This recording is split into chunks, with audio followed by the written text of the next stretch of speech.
तो हरे कृष्णा, समस्त भक्तों को हार्दिक स्वागत करते हैं आज का कार्यक्रम में। तो हम श्रीमद् भगवद गीता के चैप्टर 14, इस चैप्टर का नाम है the three modes of material nature, प्रकृति का तीन गुण।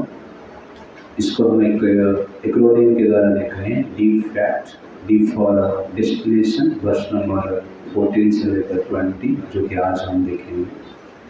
तो लास्ट टाइम हमने देखा कैरेक्टरिस्टिक्स ऑफ थ्री मोड्स में रजोगुण, तमोगुण, सत्वगुण, ये तीन गुण हैं, परस्पर में कंपटीशन करते हैं।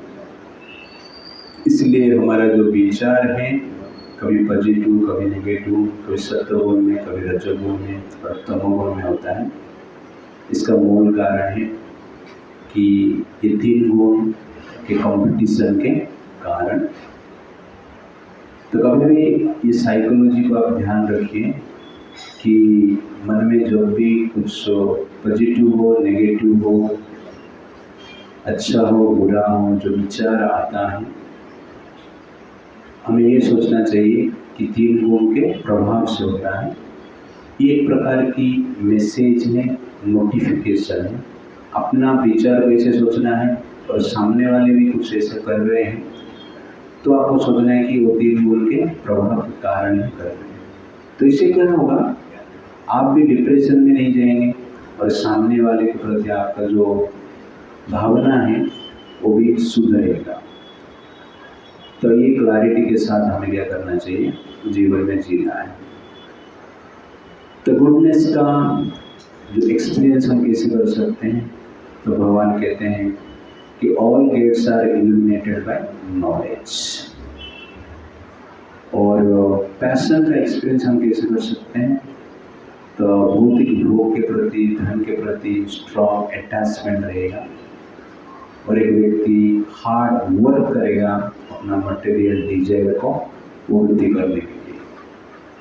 और इग्नोरेंस का एक्सपीरियंस हम कर सकते हैं जबकि पागलपन रहता है, आलस रहता है और व्यक्ति मोह में रहता है, तो इग्नोरेंस का लक्षण है, तमोगुण का लक्षण है। इसके बारे में हम देखा। तो आज हम देखेंगे destination according to three modes, वर्ष नंबर 14 से लेकर 20 तक, 14 से 20। तो तीन गुण के अनुसार हमारा गति क्या होता है, दुर्गति होता है या सदगति होता है। तो जीव का दुर्गति और सदगति ये तीन गुणों के ऊपर निर्भर करता है और भगवान इसके बारे में बताएंगे। वर्ष नंबर 14, यदा सत्त्वे प्रबोधेतु प्रलयं याति देहभ्यो तदा उत्तमविदा लोकान् अमलान् प्रतिपद्यते। Translation: When one dies in the mode of goodness, he attains to the pure higher planets of the great sages. तो भगवान इस चैप्टर में बताएंगे कि मोड ऑफ गुडनेस में, पैशन में और इग्नोरेंस में जब व्यक्ति शरीर त्याग करता है, या जो व्यक्ति का जीवन mode of goodness, passion, ignorance में, इग्नोरेंस के द्वारा आधारित है, तो उसके अनुसार उसका डेस्टिनेशन होता है। जो जिस गुण के द्वारा प्रभावित है, कार्य करता है, उसके अनुसार उसका डेस्टिनेशन होता है। It's like that. तो संसार में एक चीज हमें निश्चित रूप से कभी भूलना नहीं कि संसार क्या है, अस्थिर है और मृत्यु जो है निश्चित है। तो जीवन में प्रॉब्लम का मूल कारण है कि व्यक्ति मृत्यु को भूल जाते हैं।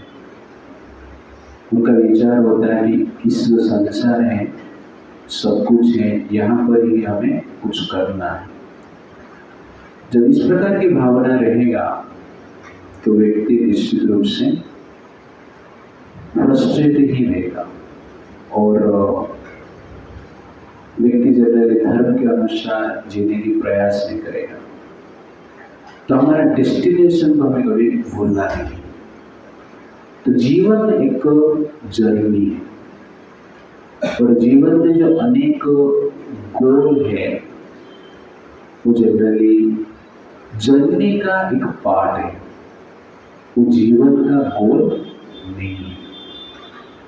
जिस प्रकार हम अभी मान लो यात्रा जाएंगे, पूरी यात्रा जाएंगे या वृंदावन यात्रा जाएंगे, तो यहाँ से ट्रेन पकड़ते हैं तो वृंदावन जाते हैं।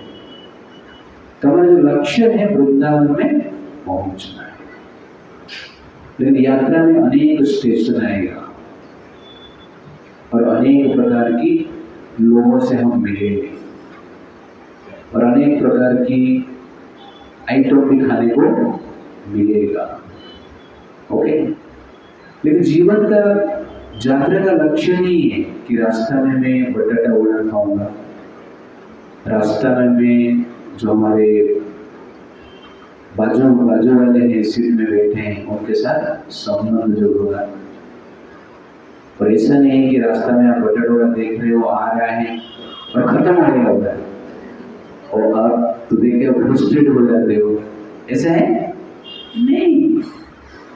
तो वैसे ही जीवन एक यात्रा है, उसमें आपका कैरियर एक यात्रा का पार्ट है, उसमें आपका जॉब एक यात्रा का पार्ट है, उसमें आपका फैमिली एक यात्रा का पार्ट है, उसमें आपका एंजॉयमेंट एक यात्रा का पार्ट है, उसमें आपका कंफर्ट एक यात्रा का पार्ट है। एवरीथिंग यात्रा का पार्ट है, यात्रा का गोल नहीं है। तो जीवन में जब हम कैरियर को, फाइनेंस को, कंफर्ट्स को, एंजॉयमेंट को गोल मानते हैं तो फ्रस्ट्रेशन आता है। तो इसीलिए इस चीज को हमें गोल नहीं मानना है। जैसे हम चर्च गेट से बिहार से चर्च गेट जाते हैं, पालघर से हम चर्च गेट जाते हैं, कभी कभी सीट नहीं मिलता है बैठने के लिए, तो फ्रस्ट्रेट होते हैं, नहीं खड़े हो जाते हैं, खड़े होकर टॉयलेट करके हम जाते हैं। कभी कभी मिल जाता है तो खुश हो जाते हैं, लेकिन डेस्टिनेशन में उतर जाते हैं। खड़े होकर जाना लक्ष्य क्या है? डेस्टिनेशन में पहुंचना। बैठ के भी जाना तो लक्ष्य क्या है? डेस्टिनेशन में पहुंचना है। और कभी इतना गर्दी होता है कि बीच में चटनी बन जाते हैं, फिर भी खड़े होते हैं और हम जाते हैं। कहाँ पे जाना है हमें? डेस्टिनेशन में जाना।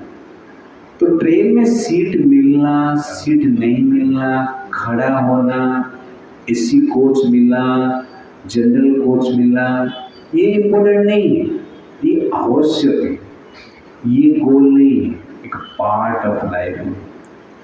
कभी नहीं मिला, मुझे बैठने के लिए नहीं मिल रहा है इसलिए मैं ट्रेन से जंप कर लूंगा, इस प्रकार हम करते हैं नहीं। वैसे संसार में कभी सक्सेस होता है, कभी फेलियर होता है, कभी सुख होता है, कभी दुख होता है, कभी सम्मान मिलता है, कभी अपमान मिलता है। तो ट्रेन से जंप नहीं करना है, सुसाइड नहीं करना है, हमें ट्रेन में ही रहना है। तो ठीक उसी प्रकार ये संसार एक जर्नी है। तो संसार एक जर्नी है और इस जर्नी में हमें क्या करना है? बाकी जो चीज सांसारिक चीज है ये क्या है? जर्नी का पार्ट है। जैसे जर्नी में कुछ इधर उधर होता है, ऊपर नीचे होता है, कंफर्ट डिस्कम्फर्ट मिलता है, हम फ्रस्ट्रेट नहीं होते हैं और फ्रस्ट्रेट होते ही तो भी हम सहन करते हैं। तो ठीक उसी प्रकार इस संसार में भी सहन करना है। ये सिंपल लॉजिक है जीने के लिए और इसके अनुसार ही हमें जीना है। और रिलेशनशिप हो, कुछ भी हो।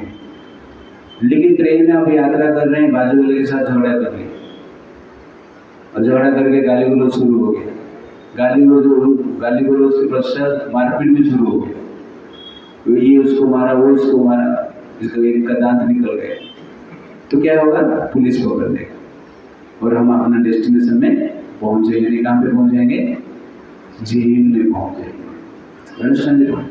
तो वैसे ही संसार में हम कलह करेंगे, कुछ गलती करेंगे, कुछ अधर्म करेंगे, तो क्या होगा? नेक्स्ट डेस्टिनेशन जेल हो जाएगा, भौतिक जगत हो जाएगा, वृंदावन नहीं होगा, पूरी नहीं होगा। तो मनुष्य जन्म हमें मिला है कि इस प्रकार की यात्रा करें जो कि वृंदावन में पहुंचे, पूरी में पहुंचे। लेकिन जब हम संसार में धर्म को फॉलो नहीं करते हैं और भोग से फ्रस्ट्रेट हो जाते हैं, तो हम अपना गोल में पहुंच नहीं पाते हैं। इसलिए सिंपल मोटिवेशन है और लॉजिकल एक्सप्लेनेशन है, जीवन में कैसे जीना है। Simple, life is a journey and different need of life is part of a journey, not the goal of journey. We should live for goal, not for the enjoyment of the journey. There may be enjoyment in the journey, there may not be enjoyment in the journey, but we have to stay inside the train. That is the point. Similarly, we have to stay inside the devotional circle. लेकिन बहुत सारा temptation आएगा, बहुत सारा agitation होगा, जिस agitation से हमें अपने आप को संभाल के कार्य करना है। तो तीन गुण क्या करते हैं? 3 मोड्स ऑफ नेचर हमें नाना प्रकार की प्रलोभन देते हैं, टेम्पटेशन देते हैं, और जिसके द्वारा हम क्या कर सकते हैं? उसके प्रभाव से ट्रेन से जंप कर लेते हैं, या ट्रेन में कुछ इस प्रकार के कार्य करते हैं जिसके द्वारा हमारा डेस्टिनेशन ही चेंज हो जाता है। तो ये सिंपल लॉजिक से हमें जीना चाहिए। इसलिए भगवान यहाँ पर कहते हैं कि जो सत्वगुण में जीता है उसका जो डेस्टिनेशन क्या होता है? तब उत्तम विधान लोकन अमलान प्रतिपद, उत्तम लोक में जाता है। तो प्रभुपाद जी पढ़ में लिखते हैं कि देवलोक में जाते हैं, स्वर्ग लोक में जाते हैं, ब्रह्म लोक में जाते हैं। मुक्ति नहीं होता है, लेकिन उत्तम लोक कहा जाता है। उस उत्तम लोक में उत्तम शरीर है, इससे सुप्रियर शरीर है, स्ट्रॉन्ग शरीर है, स्ट्रॉन्ग एंजॉयमेंट है, लेकिन मेमोरी पावर बहुत स्ट्रॉन्ग है, और उसके साथ साथ कंफर्ट्स अधिक है। तो इस प्रकार कहा जाता है कि स्वर्ग लोक में जो शरीर है सुगंधित शरीर है, और अनेक दिन तक वो शरीर के अंदर अनेक साल, अनेक वर्ष तक वो टिकता है। वृद्धावस्था स्वर्ग लोक में नहीं है, लेकिन मृत्यु भी है, और कन्फ्लिक्ट भी है, फाइटिंग्स भी है, एनिमिटी भी है, लेकिन वहाँ पे भोग करने की जो फैसिलिटी है अधिक है, लेकिन चिंता वहाँ पर है। कभी कोई एक बार पूछा देवताओं को, अरे तुम लोग राक्षस लोग को देख कर भागते क्यों हो? आप लोग तो अमर वर मिला है आपको, और अमर वर पाकर राक्षस को क्यों डरते हो? वो तो अमर वर उनको नहीं मिला है, आपको तो अमर वर मिला है, इसलिए भाग क्यों रहे हो, छूट क्यों रहे हो, डरते क्यों हो? पर इसलिए डर रहे हैं क्योंकि हमें अमर वर मिला है।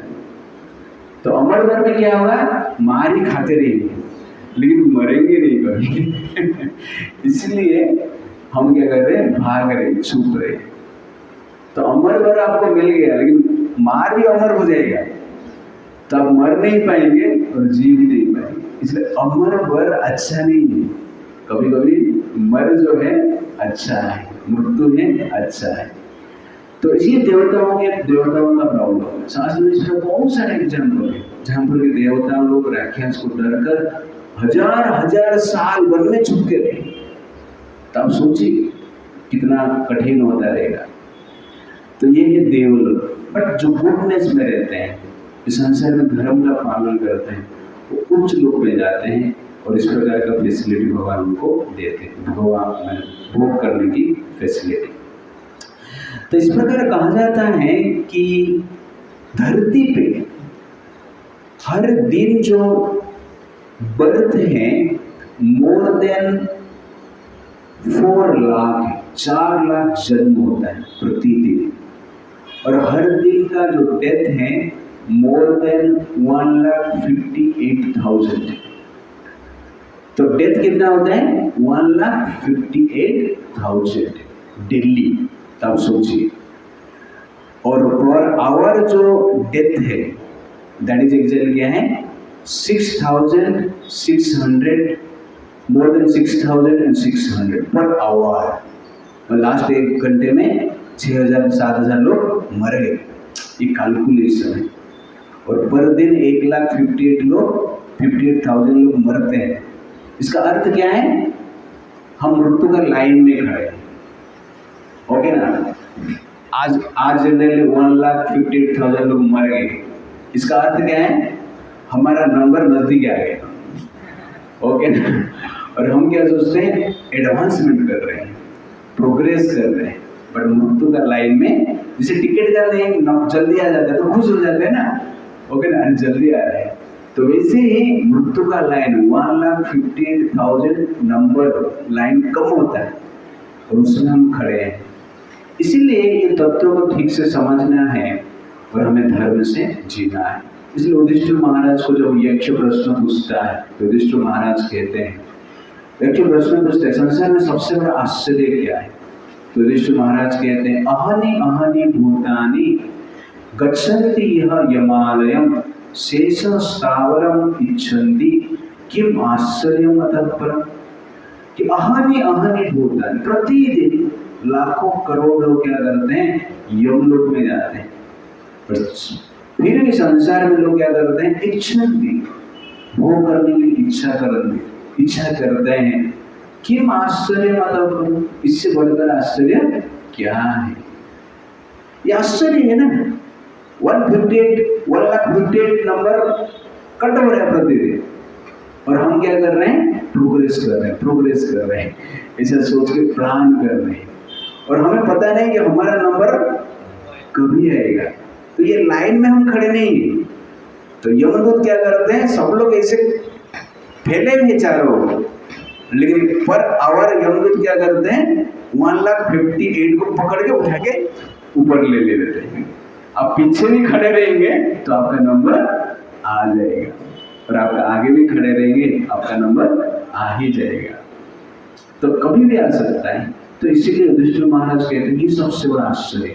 और युधिष्ठिर महाराज जी कह पाते हैं क्यों? क्योंकि वो ऐसे जीवन जिए हैं कि जिस जीवन के पश्चात वो जीवन का जो ध्येय है वैकुंठ को प्राप्त कर सकते। तो कभी भी युधिष्ठिर महाराज मृत्यु को भूले नहीं। इसीलिए युधिष्ठिर महाराज यहाँ पर कहते हैं किम आश्चर्य अतः परम, इससे बढ़कर आश्चर्य क्या होता है? और कभी मृत्यु को भूले नहीं, कभी जीवन का लक्ष्य को भूले नहीं, इसलिए कभी भी जीवन में धर्म को उन्होंने त्याग नहीं किया। इसलिए हमें डेस्टिनेशन के लिए जीना है, जर्नी के लिए नहीं जीना है। जर्नी के लिए जिएंगे तो मिजरीज मिलेगा, दुख मिलेगा, और डेस्टिनेशन के लिए जिएंगे तो भी दुख मिलेगा और सुख में मिलेगा। लेकिन केवल जर्नी के लिए जीते हैं तो दुख का कोई एंड नहीं, लेकिन डेस्टिनेशन के लिए जीते हैं तो दुख का एंड है। और मनुष्य शरीर हमें मिला है दुख का एंड करने के लिए। तो death is not the end of life. मनुष्य शरीर में डेथ एक अपॉर्चुनिटी है by which we can end our misery. If you fail to end our misery, we will start our misery. तो मनुष्य जीवन में हम दुख का अंत नहीं कर पाते हैं तो नया दुख स्टार्ट कर लेते हैं, नया शरीर प्राप्त कर लेते हैं। इसीलिए ये अत्यंत महत्वपूर्ण है। जो कि स्पिरिचुअल लाइफ में आगे बढ़ना चाहता है वो व्यक्ति मृत्यु को कभी भूलना नहीं चाहिए और मृत्यु को इस प्रकार लेना चाहिए कि एक अपॉर्चुनिटी है to end our misery. It's like that.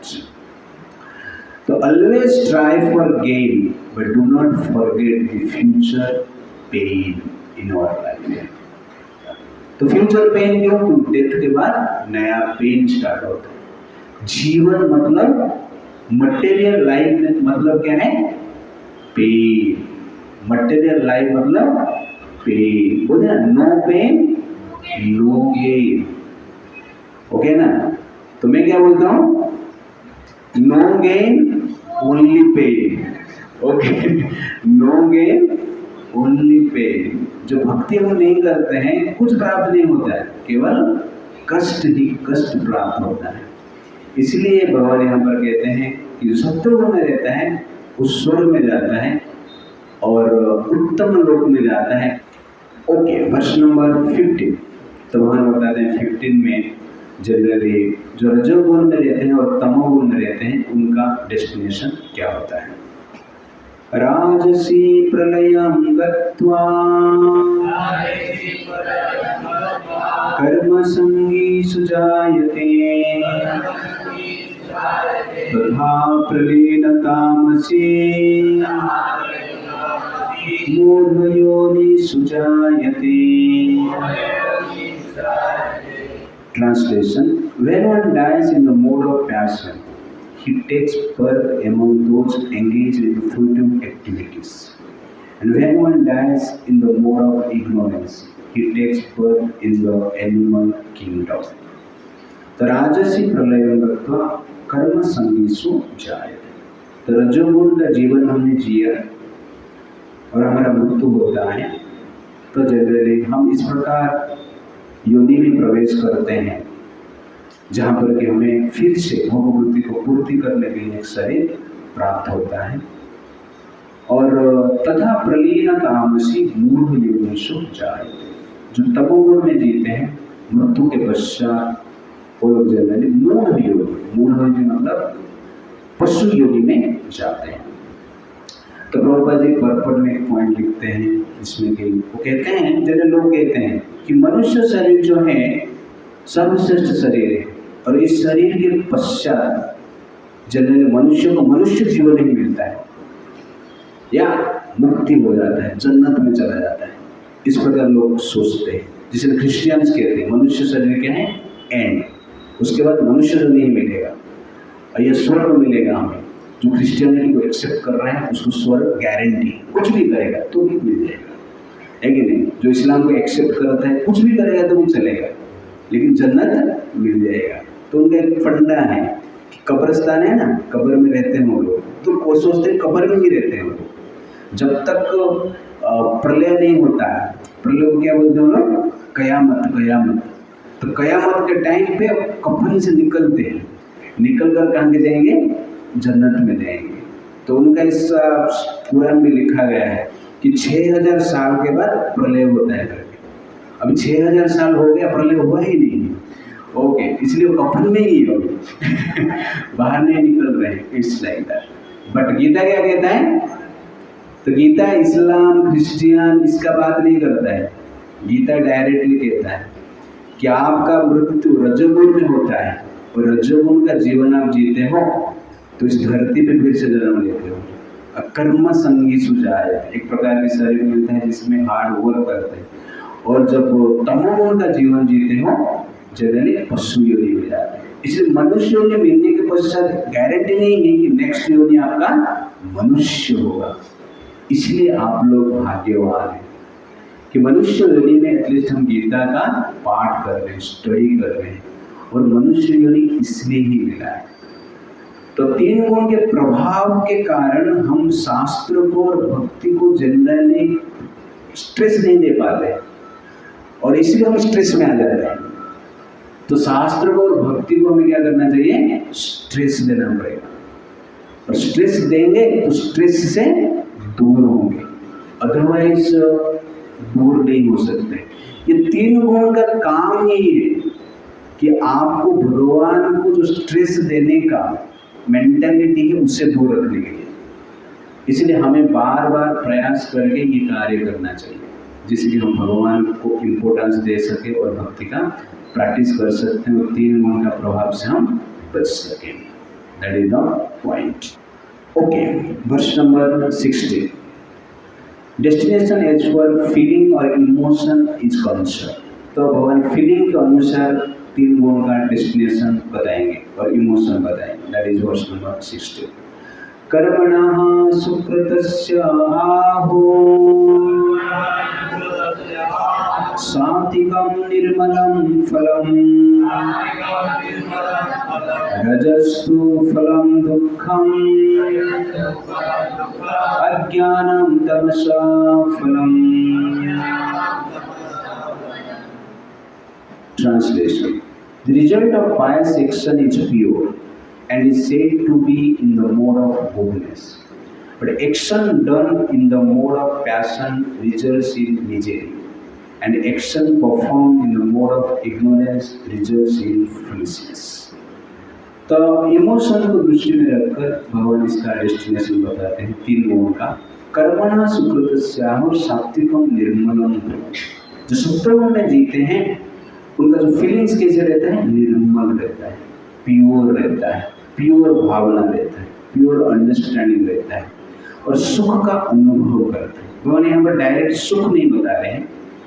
क्यों नहीं बता रहे हैं कि रियल सुख जो है वो स्पिरिचुअल हैप्पीनेस, इसलिए भगवान यहाँ पे सुख नहीं बता रहे हैं। क्या बता रहे हैं? निर्मलम फलम। ओके ना, एक प्रकार की प्योरिटी का अनुभव होता है, शुद्धता का अनुभव होता है, उसमें एक प्रकार की सुख मिलता है जो कि मटेरियल है।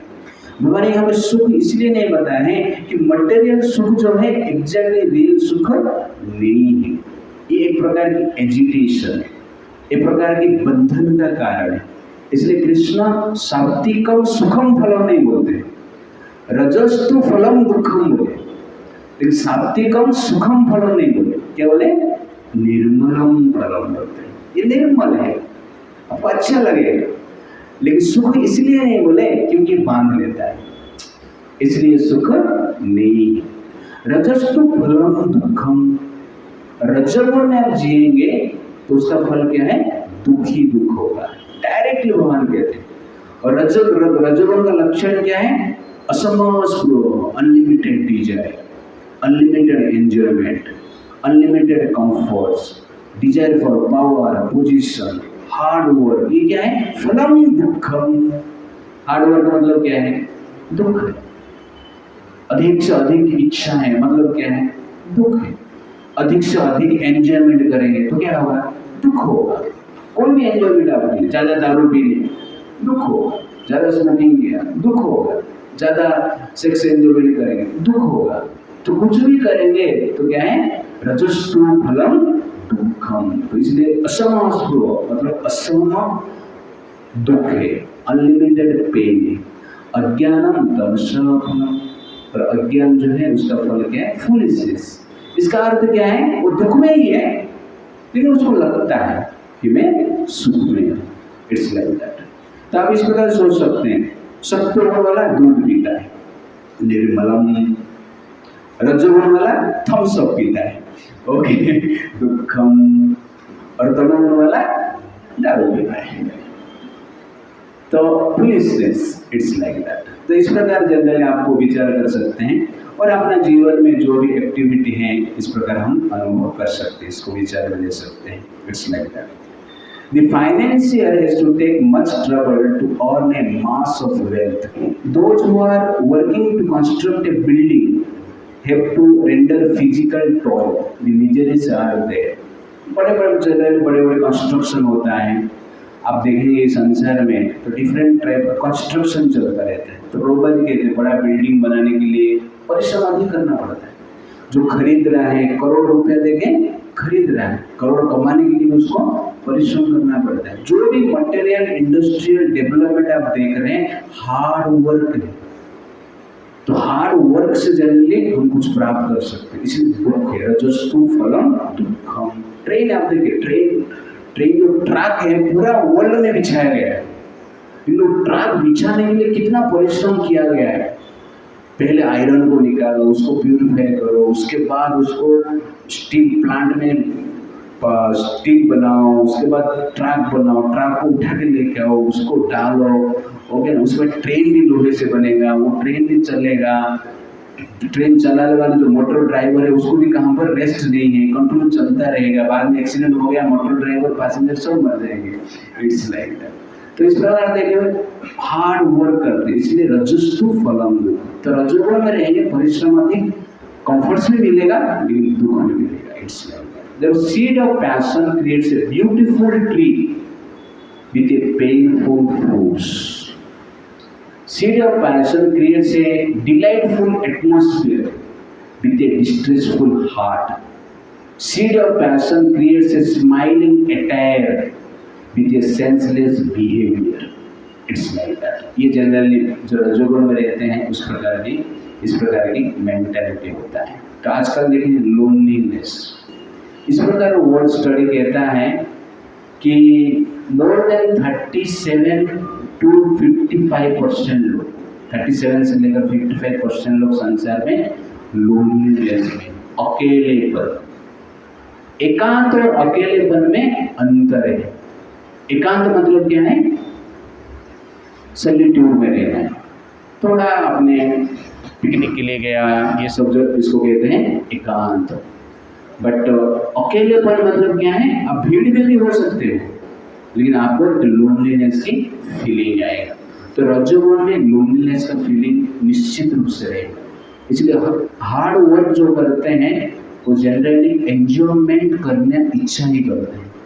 क्यों? क्योंकि उनको इमीडिएट हैप्पीनेस है, इतना परिश्रम कर किए हैं, थक चुके हैं, मेंटल पीस नष्ट हो चुका है, इसलिए उनको इमीडिएट हैप्पीनेस चाहिए और वो इमीडिएट हैप्पीनेस के लिए जनरल सेंस एंजॉयमेंट करते हैं। इसलिए हार्ड वर्क और मेंटल पीस दोनों एक साथ नहीं हो सकता है। इंडस्ट्रियलाइजेशन और मेंटल सेटिस्फेक्शन दोनों एक साथ नहीं हो सकता है।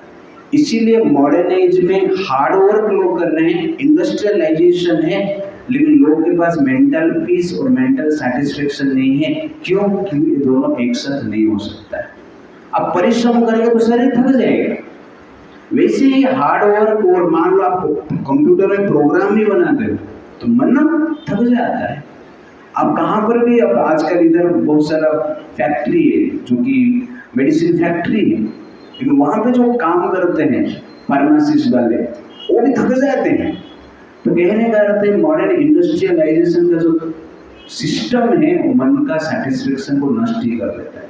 इसीलिए लोग क्या करते हैं, different type of wrong enjoyment लेने की प्रयास करते हैं। This is the nature. But ये नेचर के साथ हमें भक्ति करना ही, there is no other way. अभी चेंजेस नहीं कर सकते कुछ, बट अंडरस्टैंडिंग के साथ हमें, ये क्लैरिटी के साथ हमें आगे बढ़ना है। It's like that. तो प्रभुपाद जी इग्नोरेंस के बारे में बताते हुए कहते हैं, The animal killers do not know that in the future the animal will have a body suitable to kill them. जो पशुओं को मार के खा रहे हैं तो नेक्स्ट लाइफ में वो पशु बनेंगे और जो मरा है वो मनुष्य बनेगा और वो पशु को मारेगा, है कि नहीं? दैट इज एग्जैक्टली क्या है? सिस्टम। इसलिए प्रभुपाद जी कहते हैं this is the law of nature in human society. If one kills a man he has to be hanged. मनुष्य इसको मर्डर करेंगे तो हमें भी फांसी दिया जाता है। This is the law of this state. Because of ignorance, people do not perceive that there is a complete state controlled by the Supreme Lord. तो हमें ignorance के कारण हम लोग perceive नहीं कर पाते हैं कि ये जो स्टेट है सुप्रीम लॉ के द्वारा चलता है, लाइफ फॉर लाइफ, ये जनरल क्या है? लॉ है। तो महाभारत के स्टोरी में आपको बताता हूँ। तो एक राजा थे और उनका 100 रानी थे, 100 रानी, और उनका पुत्र नहीं होता था, इसलिए वो चिंतित थे और पुत्र के लिए 100 रानी के साथ विवाह किया उन्होंने। लेकिन अनेक साल बीत गया, एक भी पुत्र नहीं हुआ, अनेक प्रयास किए। बाद में ब्राह्मण की कृपा से यज्ञ के द्वारा एक संतान उनको प्राप्त हुआ। उनका जो बड़ी रानी थी उनसे एक संतान उनको प्राप्त हुआ और उस संतान के प्रति 100 रानियां जो थे अत्यंत आकर्षित थे।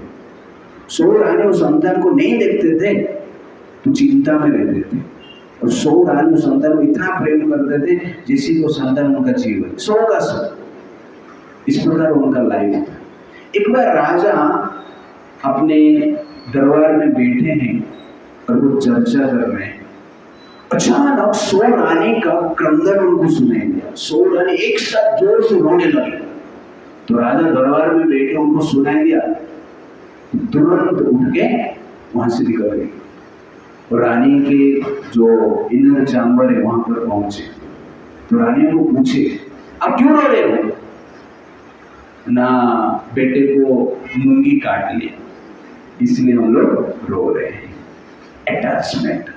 और राजा भी रोते रोते गया था वहां पर। उसको पता था बेटे को कुछ हो गया करके। तो राजा उस समय सोचा एक बेटा रहेगा तो इतना अटैचमेंट होता है, जीवन कभी शांति में जी नहीं सकता है, इसलिए मुझे 100 बेटा चाहिए। तो फिर ब्राह्मण को बुलाता है, कहता है कि आप एक यज्ञ करो, कुछ तो यज्ञ करो, आपके पास मंत्र तंत्र सब कुछ रहेगा, वेद में सब कुछ वर्णन है, तो जिससे कि मुझे 100 पुत्र प्राप्त हो।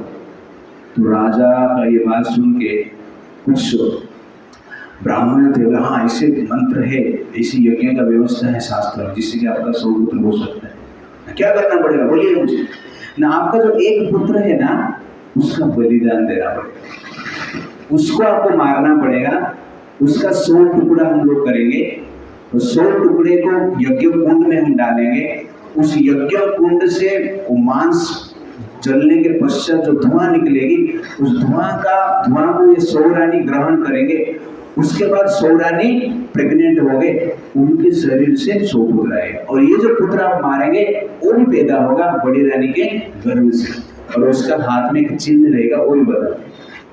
और राजा कहते हैं चलेगा, इस पुत्र को हम मार देंगे। और रानियों को समझाते हैं, रानी भी समझ जाते हैं। तो जिस दिन यज्ञ स्टार्ट हुआ उस दिन यज्ञ का बाकी कार्यक्रम खत्म हुआ और उस पुत्र को मारने की अभी समय आया। तो राजा बोल रहे पुत्र को दे दो, 100 रानियों पुत्र को पकड़ के रखे, हम लोग को देंगे। तो इस प्रकार खींचातानी होता है, बट राजा क्या करते हैं, उनसे छीनते हैं, उस लड़के को मार देते हैं और 100 टुकड़ा करते हैं। 100 टुकड़ा को यज्ञ कुंड में डालते हैं, उसमें धुआं निकलता है, और उस धुआं को ग्रहण करके 100 रानियाँ गर्भवती होते हैं, और कुछ समय के पश्चात 100 रानी के गर्भ से 100 पुत्र पैदा होते हैं, और वो पुत्र जो मरा है वो भी पैदा होता है। महाभारत में पूरा डिटेल्स वर्णन है, उस राजा का नाम मैं भूल गया, बहुत दिन पहले मैं पढ़ा था। उसके पश्चात स्टोरी में खत्म नहीं है, उसके पश्चात काल के प्रभाव से सबका मृत्यु होता है। तो राजा का भी मृत्यु हुआ, मृत्यु के पश्चात राजा यमलोक में गए, यमराज से मिले, और यमराज उसको नरक में ले रहे कढ़ाई में फ्राई करने के लिए, कि पुत्र को मारे थे। और देख रहा है कढ़ाई में फ्राई करने के लिए ले रहे हैं, राजा देख रहा है जो ब्राह्मण यज्ञ किए थे वो लोग कढ़ाई में फ्राई हो रहे हैं, ऑलरेडी चल रहे हैं उनका फ्राई। तो देख के आश्चर्य हो गए, बोले ये तो मेरे ब्राह्मण ही हैं, बुरे थे और मेरे के लिए कार्य किए थे, यज्ञ किए थे, आपका वेद के अनुसार ये कार्य किए, इनको दंड क्यों मिल रहा है ना। वेद में वर्णन है कि ये करेंगे तो ऐसा मिलेगा, लेकिन ये भी वर्णन है मनुष्य को वध करेंगे तो पाप है, उसका भी दंड मिलेगा। तो यज्ञ का फल तो आपको मिला, लेकिन दंड बाकी था, हम लोग दे रहे। बोले नहीं इनको छोड़ दीजिए, इनको हम नहीं छोड़ सकते, उनका पाप थोड़ा आप लेंगे तो आपको थोड़ा ज़्यादा फ्राई किया जाएगा और उनका थोड़ा कम किया जाएगा। उसके बाद ठीक है, उनका थोड़ा मैं कुछ परसेंट लेता हूँ, उसके बाद उनको छोड़ देते हैं और इसको फ्राई करते हैं। तो कहने का अर्थ है शास्त्र में जो वर्णन है, कभी कभी वेद शास्त्र में वर्णन है कि आप वो काम पर कुछ बद्ध कर सकते हैं, बलि दे सकते हैं, बट उसका रिएक्शन हमें मिलता है। तो इसलिए जनरली जो रजोगुण में रहते हैं, तमोगुण में रहते हैं, उनका जो डेस्टिनेशन है दुख में होता है, दैट इज द पॉइंट। और प्रभुपाद जी परपट में काउ किलिंग के बारे में बताते हैं, गाय का वध नहीं करना चाहिए। तो गाय जो है इस संसार का पालन करता है, कृष्ण पालन करता है, गाय क्या है पालन करता है। कृष्ण क्या करते हैं, गाय को पालन करते हैं, लेकिन गाय संसार का पालन करता है। तो संसार में जो आहार हम ले रहे हैं गाय के कारण, जो दूध भी ले रहे हैं गाय से हम ले रहे हैं।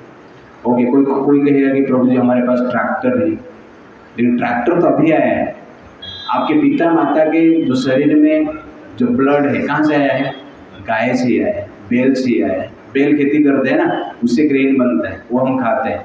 तो इस प्रकार आप देखेंगे कि गाय के द्वारा हम जीते हैं, और आगे जाके ट्रैक्टर खत्म, पेट्रोल खत्म, ट्रैक्टर खत्म, तो गाय बैल का ही आधार लेंगे। और दूध जो हम पीते हैं आज, कहाँ किसका दूध पीते हैं, कुत्ते का दूध पीते हैं, बकरी का कोई पीता है नहीं, गाय का ही पीते हैं। इसलिए cow protection is very very important. इसलिए भगवान कहते हैं गो रक्षा, गो पालन नहीं कहते, गो रक्षा। गाय का रक्षा करेंगे तो हमारा रक्षा होगा। और गाय का रक्षा नहीं करेंगे तो हमारा रक्षा नहीं होगा। तो आजकल गाय नहीं है फिर भी दूध मिल रहा है और लोग बोल रहे हैं दूध पी रहे हैं, पर एग्जैक्ट लोग दूध नहीं पी रहे हैं, क्या पी रहे हैं? केमिकल्स पी रहे हैं और सोच रहे हैं कि मैं दूध पी रहा हूँ। इसको कहते हैं माया, इल्यूजन। पैकेट खरीद के लेके आते हैं, ये ब्रांडेड है, ब्रांडेड दूध। अरे ब्रांडेड दूध हमें नहीं चाहिए, हमें गाय का दूध चाहिए। तो केमिकल्स लोग पीते हैं और अपने आप को एडवांस समझते हैं, लेकिन गाय को मार रहे हैं। इसलिए प्रभुपाद जी गाय के बारे में थोड़ा यहाँ पर बताते हैं, इतना डिटेल्स में नहीं जाते हैं, but the point is that कि जो इग्नोरेंस में रहते हैं वो व्यक्ति जनरली इस प्रकार की पाप कार्य करते हैं और उनको दंड भी मिलता है। ओके, जो नॉलेज है, इंफॉर्मेशन, हर व्यक्ति जानता है पाप क्या है, पुण्य क्या है, एटलीस्ट भारत में। फिर भी हम क्या करते हैं? पाप कर लेते हैं, धर्म को ठीक से फॉलो नहीं कर पाते हैं। इसका कारण क्या है? इंफॉर्मेशन है सबके पास बट एग्जीक्यूशन नहीं कर पाते हैं। तो मैं एक डॉक्टर को ऐसा देखा है बचपन में, जो कि सिगरेट पीता था। मुझे बुखार हुआ था, मैं एक बार गया, वो ऐसा आराम से सिगरेट पी रहा है मेरे साथ। उसको पूछे गया तो धीरे धीरे सिगरेट पी के कुछ बता रहा है, बाद में कुछ लिख रहा है। तो मुझे आश्चर्य लगा, उससे मुझे भी अभी भी याद आ रहा है। तो डॉक्टर है, उसको राइट इंफॉर्मेशन है कि स्मोकिंग से प्रॉब्लम क्या होता है, तो लंग्स में क्या प्रॉब्लम होता है, शरीर में क्या उसका इफेक्ट है, नेगेटिव इफेक्ट है, उसको पता है, फिर भी वो पीता है। आजकल डॉक्टर्स ड्रिंकिंग भी करते हैं, अल्कोहल भी लेते हैं।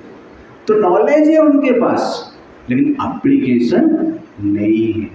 और नॉलेज का एप्लीकेशन हम क्यों नहीं कर पाते हैं? Because of mode of passion and ignorance. Okay ना? कभी कभी गाय को आप देखे रहेंगे, गाय का बछड़ा वो दूध पीने के लिए जाता है लेकिन मनुष्य उसको पकड़ कर रखता है, तो दूध पी नहीं पाता है, माँ का दूध। तो ठीक उसी प्रकार जनरल व्यक्ति कुछ अच्छा करना चाहता है बट 3 मोड्स ऑफ जो नेचर है उसको खींच के रखते हैं और जिसके द्वारा वो कार्य वो नहीं कर पाते। और 3 मोड्स ऑफ द नेचर, ये रजोगुण, स्पेशल रजोगुण और तमोगुण क्या है, हमें अच्छे कर्म को अच्छे कर्म से खींच के रखता है। इसलिए रजोगुण और तमोगुण से हमें बचना चाहिए। इसलिए हमें धीरे धीरे लाइफस्टाइल चेंज करना चाहिए। उसका बचने का जो सर्वश्रेष्ठ माध्यम क्या है? भक्ति है। भगवान की कथा सुनना है, कीर्तन करना है, नाम संकीर्तन करना है। इसलिए कहा जाता है अभी जो हम भक्ति कर रहे हैं ये 3 गुण का प्रभाव से हमें बचाता है। बाद में भक्ति का जो टेस्ट बाद में आएगा। अभी जो खींच रहा है ना, उस रस्सी को वीक कर रहा है, कुछ रस्सी को तोड़ रहे हैं। तो इस प्रकार का कार्य जनरली भक्ति करता है। इसलिए केवल इंफॉर्मेशन आपका ट्रांसफॉर्मेशन नहीं कर पाएगा। इंफॉर्मेशन आपको लेना चाहिए, कंटिन्यूस लेना पड़ेगा, तो कंटिन्यूस सुनना पड़ेगा। तो कंटिन्यूस जब सुनेंगे उसके बाद जनरली क्या होगा, एक प्रकार की इंस्पिरेशन आपको मिलेगा। एक बार सुन लिया सब कुछ चेंज हो जाएगा, इस प्रकार नहीं। इसलिए नित्यम भागवत सेवय का बात किया जाता है। प्रतिदिन हमें सुनना है, प्रतिदिन हमें जनरली जप करना है, प्रैक्टिस करना है। That is every day practice आवश्यकता है। और ये करते हैं तो धीरे धीरे क्या होता है, चेंजेस होता है।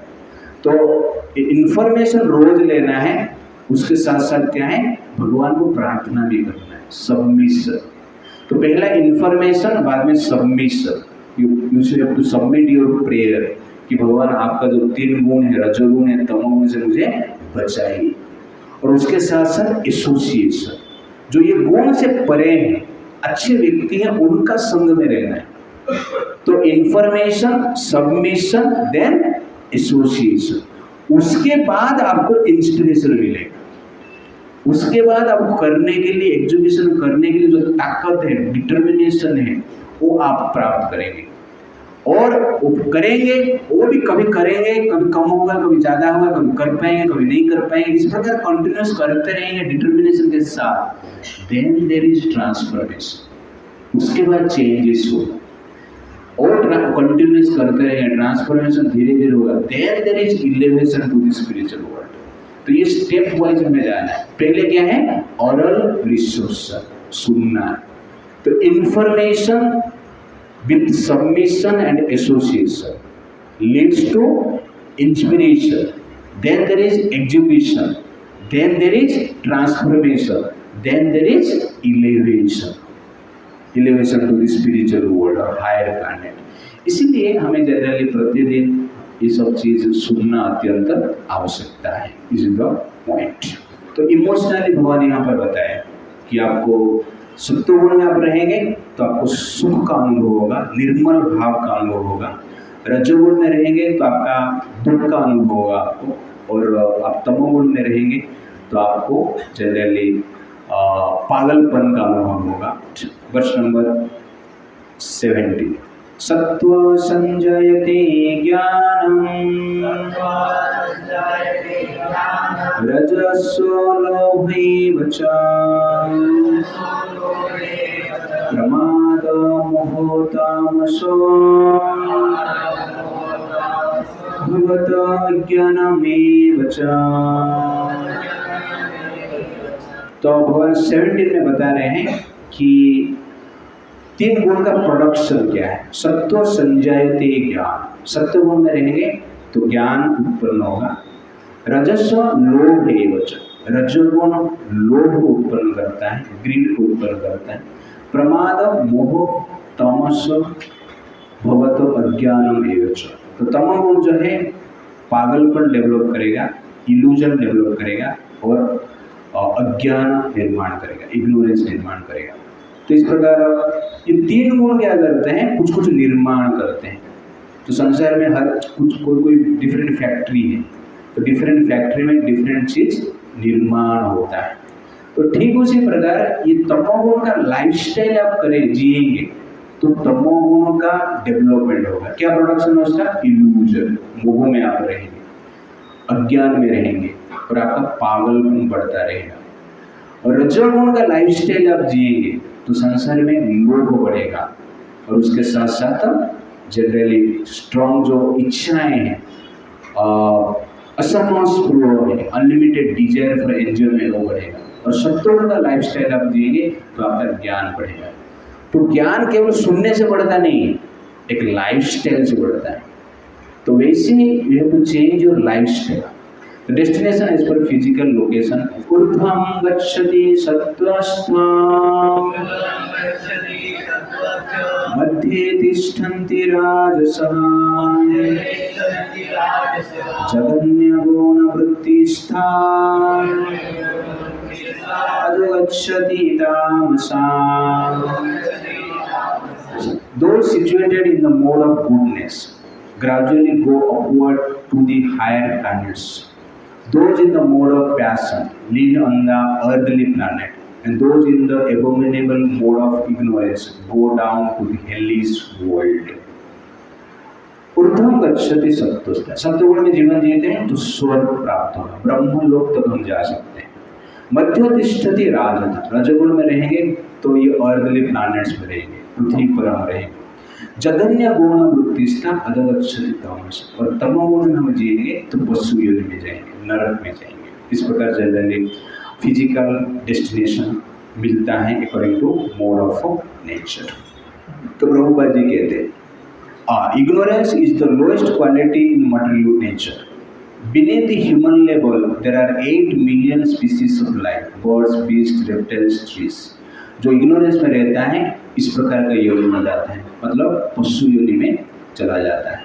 इसलिए मनुष्य योनि पाके हम इग्नोरेंस में जिएंगे तो डिफरेंट जो इतर योनि है, एनिमल लाइफ है, उसमें एंट्री करते हैं और ट्री लाइफ में भी हम जाते हैं। तो मान लो आप मनुष्य जीवन पाया और इस प्रकार जीवन इग्नोरेंस में जिया तो नेक्स्ट लाइफ में ट्री बन गया तो क्या होगा? This is a success? Not success. Therefore real success क्या है? Elevation to the spiritual world. लेकिन पेड़ बन जाएंगे तो प्रॉब्लम है, पशु बन जाएंगे तो प्रॉब्लम है, चूहा बन जाएंगे तो प्रॉब्लम है। और सबसे बड़ा प्रॉब्लम क्या है? मनुष्य आजकल ये विश्वास ही नहीं करता है, ये सबसे बड़ा प्रॉब्लम है। अब जो विश्वास करेंगे तो कुछ तो करेगा वो, बट ये लोग सोचते हैं कि ये सब नॉर्मल, ऐसा लिख दिया गया है, ऐसा इमेजिनेशन। ये इमेजिनेशन नहीं है, ये लोगों का इमेजिनेशन है कि लोग सोचते हैं कि ये इमेजिनेशन है। तो आप एक चीज़ क्लियरिटी के साथ ध्यान रखना चाहिए, आप कितने भी बड़े हो जाओ लेकिन डेथ तो है ना। तो डेथ आपका हाथ में नहीं है, तो इसका अर्थ है कि आप कंट्रोलर नहीं है, आपको कोई कंट्रोल करता है। और वही कंट्रोलर बता रहा है कि एग्जैक्ट क्या है, जीवन का जो डेस्टिनेशन है मोड्स के हिसाब से होता है, इसलिए हम अपने आप को गुडनेस में रखना चाहिए और भक्ति में रखना चाहिए। It's like that. ठीक है, वर्स नंबर 19।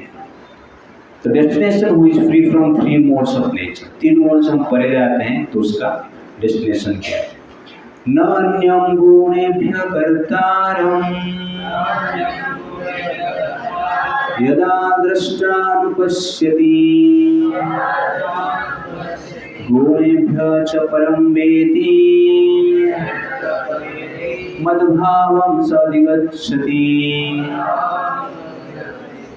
ओके, तो भगवान अभी डेस्टिनेशन के बारे में बताया, अभी हाईएस्ट डेस्टिनेशन के बारे में बताया। तो 3 गुण में रहेंगे, जो सप्तगुण में है वो स्वर्ग लोक या ब्रह्म लोक तक जाएंगे, जो रजोगुण है जो धरती पे रहेंगे, जो तमोगुण में है नीच योनि में जाएंगे। लेकिन जो ये 3 गुण से परे है उनका डेस्टिनेशन क्या होगा? भगवान कहते हैं मद्भावं स अधिगच्छति। When one properly sees that all in activities no other performer is at work than these modes of material nature, and he knows the Supreme Lord who is transcendental to all these modes, he attains my spiritual nature। तो कृष्ण भावना अमृत संग यहाँ पर है। मद भावम, कृष्ण भाव को प्राप्त करता है। कौन प्राप्त करता है? न अन्यम गुणेभ्यः कर्तारम्। जो व्यक्ति ये जानता है कि संसार का जो भी एक्टिविटीज हो रहा है ये 3 गुण के प्रभाव से ही हो रहा है। 3 गुण ही एक्टिविटीज करते हैं। संसार का जो सोल है वो करता नहीं है। ये कर्ता भाव को जो त्याग कर देता है वो जानता है कि 3 गुण करता है, वो व्यक्ति क्या है? गुणाढ्य च परम वेति, वो गुण से ऊपर जाता है और कृष्ण का भाव को प्राप्त कर पाता है। तो प्रॉब्लम क्या है संसार में? हर व्यक्ति अपने आप को कर्ता समझता है, बट रियलिटी क्या है? कर्ता नहीं। जिस प्रकार के रोबोट को प्रोग्रामिंग किया जाता है और उस प्रोग्राम के अनुसार रोबोट कार्य करता है, ठीक उसी प्रकार इस संसार में हर व्यक्ति ये 3 गुण के द्वारा प्रोग्राम्ड है और 3 गुण के प्रभाव से हर व्यक्ति कार्य करता है। ये क्लैरिटी हमें होना चाहिए। लेकिन ये गुण इतना पावरफुल से ये प्रोग्राम किया गया है कि मनुष्य को पता नहीं चलता है कि वो प्रोग्राम लेकर। जैसे कि कोई पागल रहता है, पागल व्यक्ति कभी भी नहीं बोलेगा कि मैं पागल हूं। उसको समझाओ कि आप पागल है तो क्या बोलेगा? आप पागल है, उल्टा उसको बताएगा। बट पागल क्या है? पागल ही है। जो पागल नहीं है वो ही समझ सकता है कि ये पागल है। 2 पागल मिलेंगे तो नहीं समझ सकते कि दोनों पागल है करके। तो वैसे ही हर व्यक्ति ये 3 गुण में है और 3 गुण के प्रभाव से जनरल सब लोग सोचते हैं कि हम फ्री हैं, हम स्वतंत्र हैं, इंडिपेंडेंट हैं। बट इस संसार में कोई भी इंडिपेंडेंट नहीं है। जो ड्रिंकिंग करता है वो सोचता है कि मैं इंडिपेंडेंट हूँ, बट इंडिपेंडेंट नहीं है। जो ड्रिंकिंग नहीं करता है वो सोचता है कि ये ड्रिंकिंग कर रहा है, मैं ड्रिंकिंग नहीं कर रहा हूँ इसलिए मैं इंडिपेंडेंट हूँ। नहीं, वो भी एक प्रकार की क्या है? ड्रिंकिंग है। तो भगवान यहाँ पर कहना चाहते हैं कि जो व्यक्ति कृष्ण का इंस्ट्रक्शन के अनुसार जी नहीं पाता है वो व्यक्ति 3 गुण के प्रभाव से ही कार्य करता है। तो भक्ति जो कर पाता है इसका अर्थ है वो गुण के ऊपर जाके कुछ करने की प्रयास करता है। लेकिन भक्ति के बाहर संसार में जो भी चीज है वो जनरली 3 गुण के प्रभाव से हम करते हैं, अच्छा हो या बुरा। जो सत्वगुण में प्रोग्राम है वो अच्छा कार्य करते हैं, वो जनरल परोपकार करेंगे, मेडिसिन फ्री देंगे, फूड फ्री देंगे, क्लोथ फ्री देंगे, हेल्प करेंगे। उनको लगता है यही सब कुछ भक्ति। हरे कृष्ण जब करना ये तो जनरल कुछ जिसको कुछ काम धंधा नहीं है वो ही करते, उल्टा बोले ये लोग पागल हैं। ओके, हरे कृष्ण वाले क्या है? पागल है। तो कृष्ण यहाँ पर वही बोल रहे हैं, ये 3 गुण से परे जाता है मद्भावम। मेरे भाव को प्राप्त करते हैं, मेरा इंस्ट्रक्शन के अनुसार कार्य करते हैं। गीता ऐसे ही स्टार्ट हुआ है। गीता में अर्जुन क्या बोलता है, अपना रिलेटिव को क्यों मारना है, इन लोग मारेंगे तो उनसे पाप मिलेगा। और इसके साथ साथ कहता है कि समस्त लोगों को मार दूंगा तो संसार में वैदिक कल्चर ही नष्ट हो जाएगा, स्त्री पॉल्यूट हो जाएगी, वर्ण संकर पैदा होंगे, इसलिए मैं युद्ध नहीं करूंगा। तो भगवान क्या बोलते, तू पागल है। हो गया ना। अर्जुन क्या बोलता, मैं पागल नहीं हूं। बाद में सरेंडर करता है, ठीक है आप बताइए। पूरा गीता में यही बताया। तो अर्जुन के लिए स्पेसिफिक इंस्ट्रक्शन है कि आप जो सोच रहे हैं वो सत्वगुण एक मुक्त अवस्था है, सत्वगुण मुक्त अवस्था नहीं है, सत्वगुण के बंधन का कारण है। जो कर्ता भाव में रहते हैं वो जब सोचते हैं I have done it, I am superior, I am rich, I am powerful, I am intelligence, ये कर्ता भाव है, मैंने ये कर लिया, मैं पावरफुल। जब फेल हो जाते हैं वो लोग बोलते हैं I am not superior, I am inferior, I am powerless, I am not intellectual, I am foolish. ये भी कर्ता भाव है।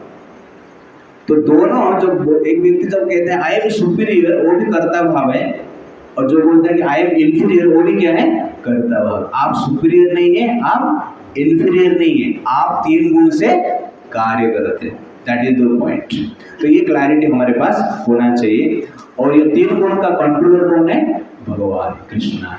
ही इज द मया अध्यक्षण प्रकृति सुयते सचराचर। तो तीन गुण को मैं कंट्रोल करता है। तो मेला में आप लोगों ने देखा रहेगा कि इस प्रकार की एक प्रकार की मशीन रहता है, झूला रहता है ना, घूमता रहता है बड़ा वाला, क्या बोलते हैं उसको, जायंट व्हील ना।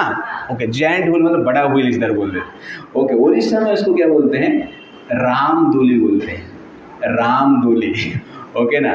तो जब घूमता है ना पूरा गोल से, तो जो ऊपर रहता है वो सोचता है कि मैं ऊपर हूँ, जो नीचे रहता है वो सोचता है कि मैं नीचे हूँ, जो बीच में रहते हैं वो सोचते हैं कि मैं बीच में हूँ। बट कोई ऊपर, कोई नीचे, कोई बीच क्यों है, किसके पावर से है, नहीं वो झूला के कारण है। वो झूला एक को ऊपर रखता है, वो झूला एक को नीचे रखता है, वो झूला एक को बीच में रखता है। कोई ऊपर नीचे नहीं है, लेकिन झूला के कारण कोई ऊपर है, कोई नीचे है। तो ठीक उसी प्रकार ये तीन गुण कार्य करते हैं। ये तीन गुण के कारण जो गुडनेस में रहता है वो कहता है मैं ऊपर। जो रजोगुण के द्वारा प्रभावित है वो कहता है मैं बीच में हूँ। जो तमोगुण के द्वारा प्रभावित है वो क्या कहता है, मैं नीचे हूँ। बट ये गुण क्या करते हैं, कंपटीशन करते हैं, घूमते रहते हैं ना, तो फिर से लोग ऊपर जाएंगे, नीचे आएंगे। बट एक्चुअली कोई ऊपर नीचे नहीं है। ऊपर नीचे का कारण क्या है, व्यक्ति नहीं है, वो मशीन है। तो ठीक उसी प्रकार ये सत्वगुण, रजोगुण, तमोगुण क्या करता है, हमें ऊपर रखता है, नीचे रखता है और बीच में रखता है। बट हम कौन है, ऊपर नीचे होने के लिए हम कारण नहीं। तो संसार में सक्सेस और फेलियर और बीच में रहने, ये जो चीज स्थिति है, इसके लिए हम रेस्पॉन्सिबल नहीं। हम एग्जैक्टली क्या है, एक प्रकार के एक्सपीरियंसर है, हम परफॉर्मर नहीं है। हम क्या है, अनुभव करने वाले हैं। हम डिसीजन मेकर है, हम मेकर नहीं है। हम ऑब्जर्वर है, बट एग्जैक्टली क्या है, हम एक्टर नहीं है। तो इस प्रकार हमें अपने आप को समझना चाहिए, और इसके द्वारा क्लैरिटी के साथ हम जी सकते हैं कि ये तीन गुण के प्रभाव से हम सब कुछ कर रहे हैं। इसलिए कर्ता भाव को त्याग करना। मुक्ति क्या है, सिंपल, कर्ता भाव को त्याग करना। Liberation means giving of the mentality of doership, that is liberation, मुक्ति। और जो व्यक्ति कर्ता भाव को त्याग करता है वो व्यक्ति संसार में सुखी है। और कर्ता भाव में जो रहता है, मैं करता हूँ, तो व्यक्ति सक्सेस में आनंदित होगा और फेलियर में दुखी होगा। आपका कोई बात सुन लिया, आपको मजा आएगा, कोई सुना नहीं तो आप दुखी हो जाओगे। क्यों, आप सोच रहे हो मैं करता। बट आप जब सोचते हो मैं करता नहीं हूँ, कृष्ण करता है, तो आप क्या सोचोगे, मेरा बात ये नहीं सुना, कृष्ण का इच्छा नहीं। मेरा बात सुन लिया, कृष्ण का इच्छा है। तो इससे आप क्या रहोगे, शांत रहो। बट एग्जैक्टली यही फॉर्मूला है। Therefore we can remain still if you accept Krishna's will. आपका मन स्थिर रहेगा जब आप कृष्ण का विल को एक्सेप्ट करोगे। अदरवाइज क्या है, हम घूमते रहेंगे, हमारा मन भी घूमते रहेगा। It's like that. Okay, last point, last shloka. What is the spiritual nature? मदभावम, भगवान कहते हैं ना, यहाँ पर कहते हैं मदभावम स अधिगच्छति, मेरा भाव प्राप्त करेगा। बट एग्जैक्टली क्या भाव है हम देखेंगे वर्ष नंबर 20। गुणानेतानादित्य त्रीन् देहि देह समुद्भवान् जन्म मृत्यु जरा दुःखैः विमुक्तः अमृतमश्नुते। When the embodied being is able to transcend these three modes associated with material body, he can become free from birth, death, old age, and their distresses, and can enjoy nectar even in this life. Okay? तो गुणान एतन आदित्य त्री, ये तीन गुण को जो पार कर लेता है, ऊपर जाता है, जन्म मृत्यु जरा दुख है, जन्म मृत्यु जरा व्याधि का जो दुख है उससे बचता है। विमुक्त अमृतम अश्नुते, एक प्रकार के नेक्टरियन हैप्पीनेस प्राप्त होता है। तो यहाँ पर भगवान कहते हैं विमुक्त अमृतम अश्नुते। तो तीन गुण से परे जो आपको सुख मिलता है वो जनरली क्या है, ओरिजिनल सुख है। और बाकी जो सुख क्या है, वो डुप्लीकेट सुख है, सुख का एक प्रकार की आभास है, बट रियल सुख नहीं है। तो गुडनेस का जो सुख है वो जनरली क्या है, आप ऐसे सोच सकते हैं कि मैंगो फ्रूटी का सुख है, लेकिन जो तीन गुण से परे का जो सुख है वो जनरली ओरिजिनल मैंगो का सुख है। आप ऐसे सोच सकते हैं, मैंगो फ्रूटी सब लोगों ने खाया ना, सेम टेस्ट लगता है, लेकिन क्या है वो भी हार्मफुल है। बट ओरिजिनल जो मैंगो है उसका जो टेस्ट है यू कैन से अमृतम, ओरिजिनल सुख है। That is the point. तो इस प्रकार भगवान जनरल बता रहे हैं कि तीन गुण से परे जाएंगे तो अमृत का सुख मिलेगा, जो सुख का कभी भी नष्ट नहीं होता है, एंड नहीं होता है, दैट इज एंडलेस हैप्पीनेस। बाद में अर्जुन जनरल क्वेश्चन पूछेंगे, ये तीन गुण से परे हम कैसे जाएंगे, और ये तीन गुण से जो परे हैं उनका लक्षण क्या है। तो अभी तक हमने देखा तीन गुण के भीतर जो है उनका लक्षण क्या है, भगवान बता रहे हैं। तो अर्जुन अभी क्वेश्चन पूछेगा, ये तीन गुण से परे हम कैसे जाएंगे, और तीन गुण के परे जो है उसका लक्षण क्या है, भगवान आगे बताएंगे।